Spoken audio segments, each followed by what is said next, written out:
Vow means you are saying your word to the Lord. Like Mary said, "Behold the handmaid of the Lord, be it done to me according to your word."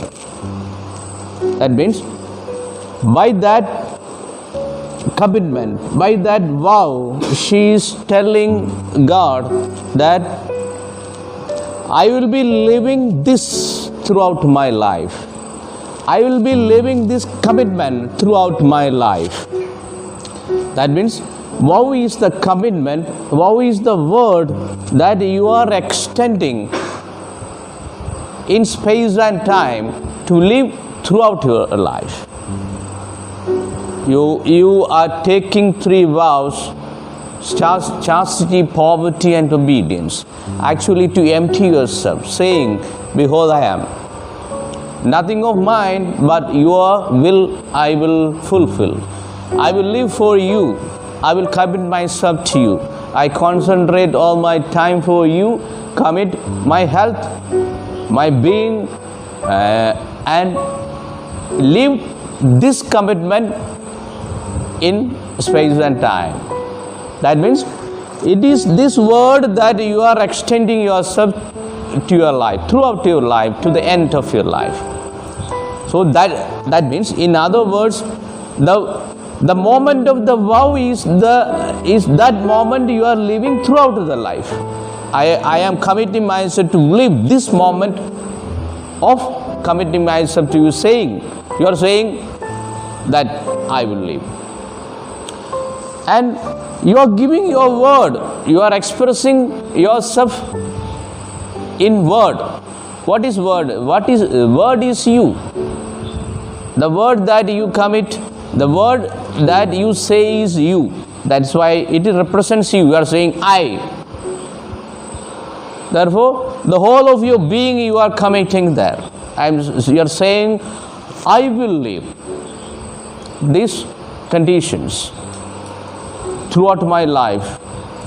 Extend this moment, that particular moment of vow, taking the vow throughout my life, and nothing else, and nothing more, and nothing less. Therefore, your word has got an inner reality, and that inner reality that is expressed in the outer reality, that is the gross reality of action. The inner reality, or the Sushma Bhava. The inner reality of your word is your personality, your being is your thinking, your feeling, and so on. That is not known to others, that is hidden from others. It is that you express in the gross form of your action, isn't it? It is your thinking, it is your feeling that you express in action. Therefore, what is truth? The truth of yourself is this inner reality. This truth of yourself is the truth that is you, is the inner reality. You know what is it. But you can express in a different way. So you can think in one way in the innermost heart. You have a feeling, but you can express in a different way. Say that is called, we say, when the inner reality does not correspond to the action or the outer reality, we say it is a lie. No, you can think in one way, you can say it in another way. Oh, I did not. You can deny the feeling, but denying the feeling does not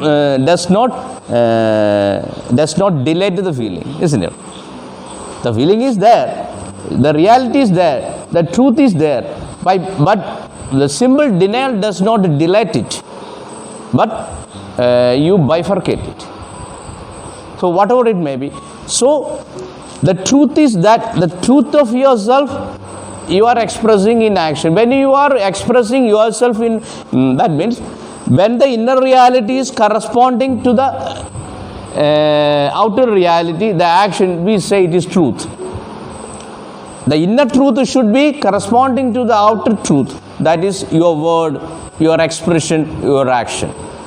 So when you are when you become a person who is corresponding this inner reality and outer reality, that is action, you become more truthful.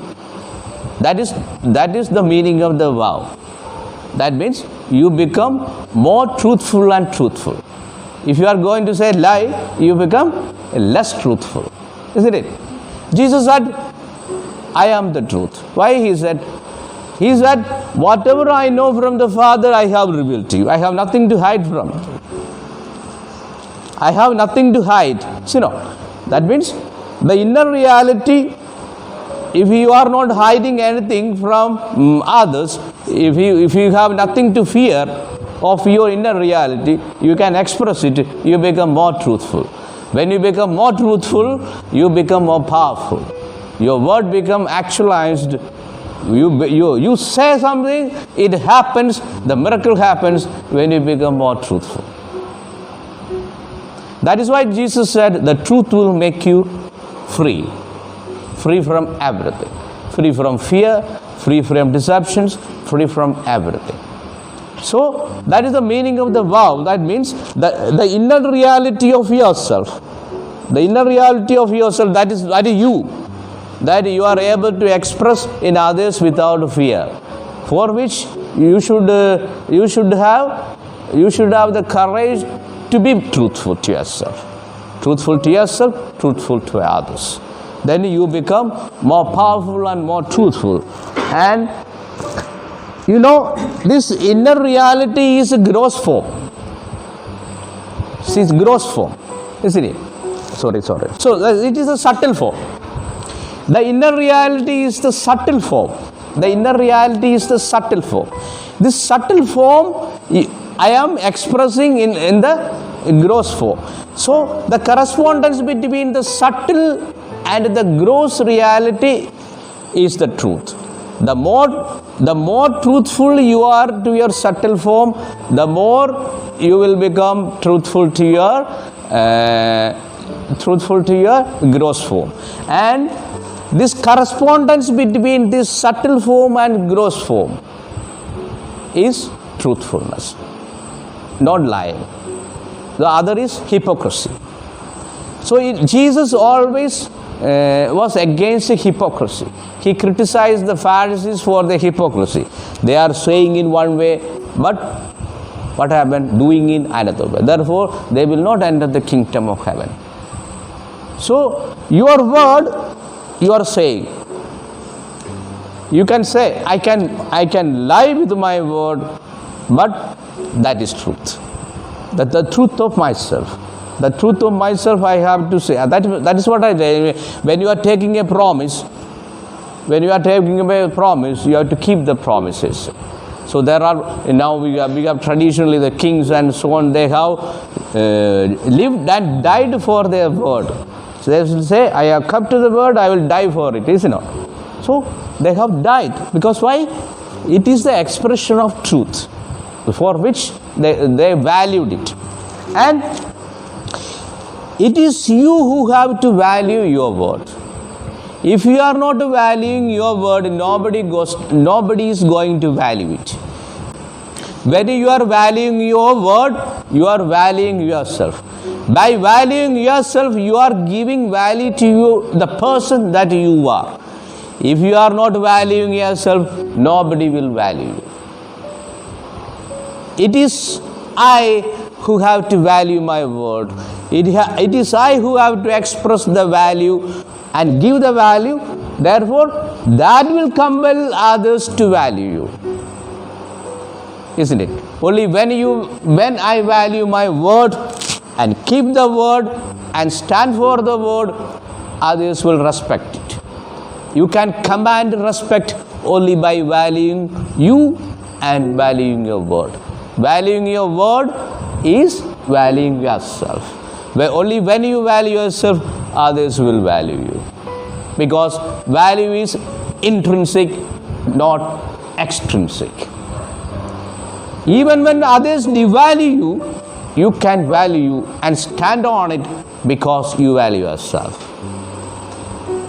You should not become a person who is fluctuating according to the opinions of others. because opinions always change. No, isn't it? Some people say one opinion about you now, tomorrow they will say another opinion. And it always fluctuates, it always changes. And today, if some people say Hosanna to you, after 2 days they will crucify you.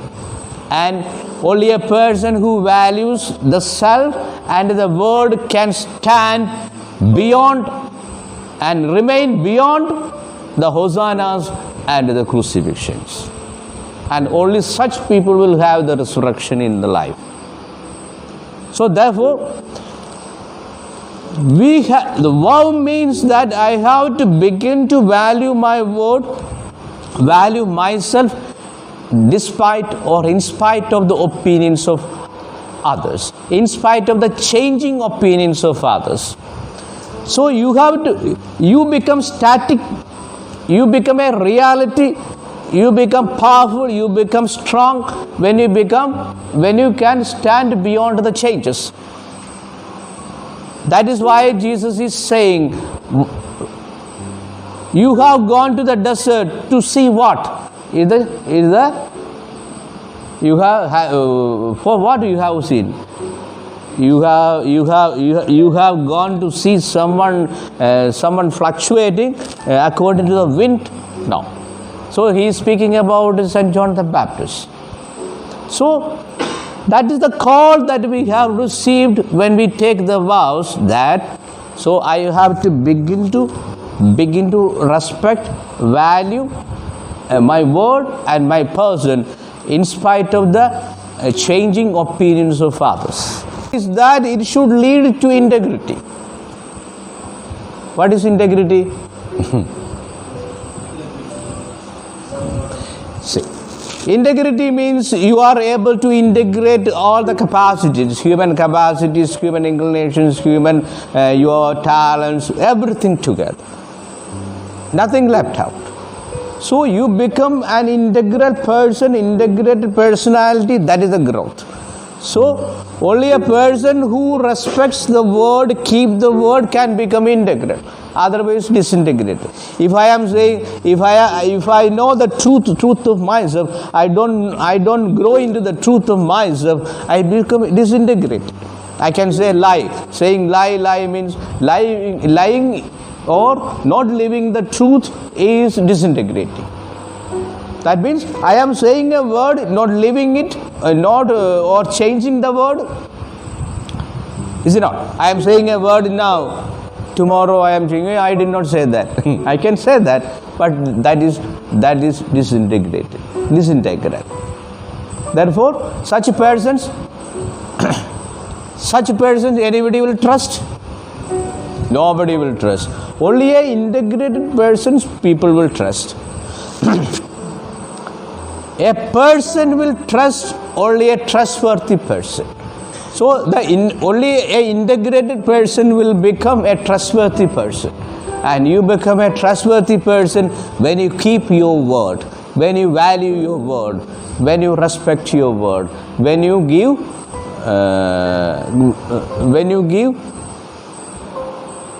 weight to your word. Is it? So that is the meaning of the vow. That is what I said. It is the vow. It is that moment that I am living throughout my life. It is that moment I am extending in space and time throughout my life, so that I become more integrated person, a valued person who values my word and keep my word. And therefore, what will happen? Therefore, I become more truthful. When I live the truth of my word, I become more truthful.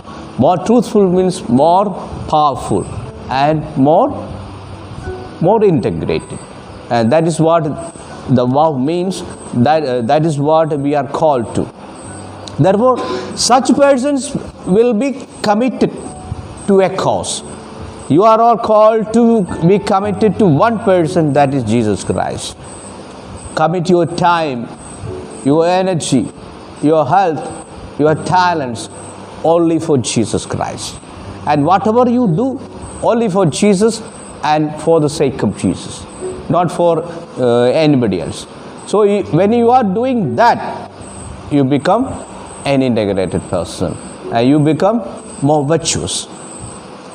So if I am doing everything for Jesus alone, I seek my reward from Him. So that is the meaning of vow. You are committing only to Jesus. You are doing, even if you are doing any work, studying is a work, great work, intellectual work. If you are doing manual labor, or washing the closet, or cleaning the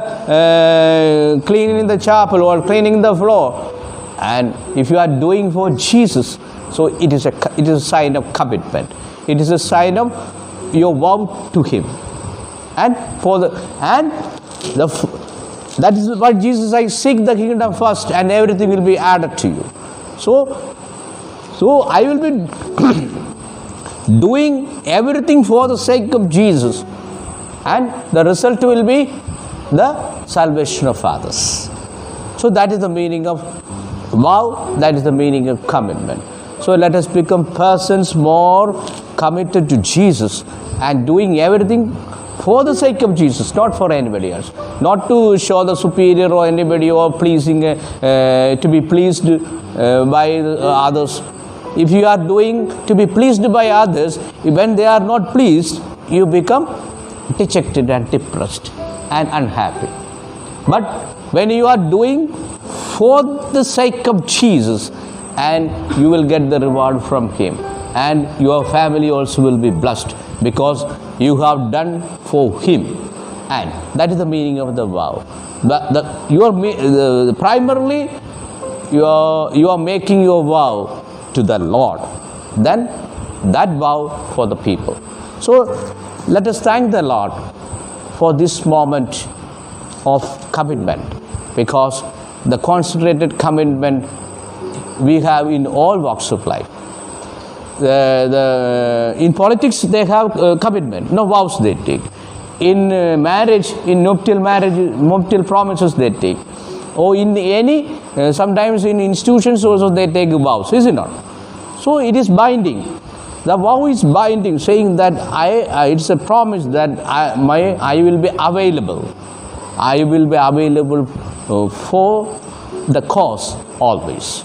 So let us become people always available, so that we are living that moment, extending throughout our life or space and time. And thank you.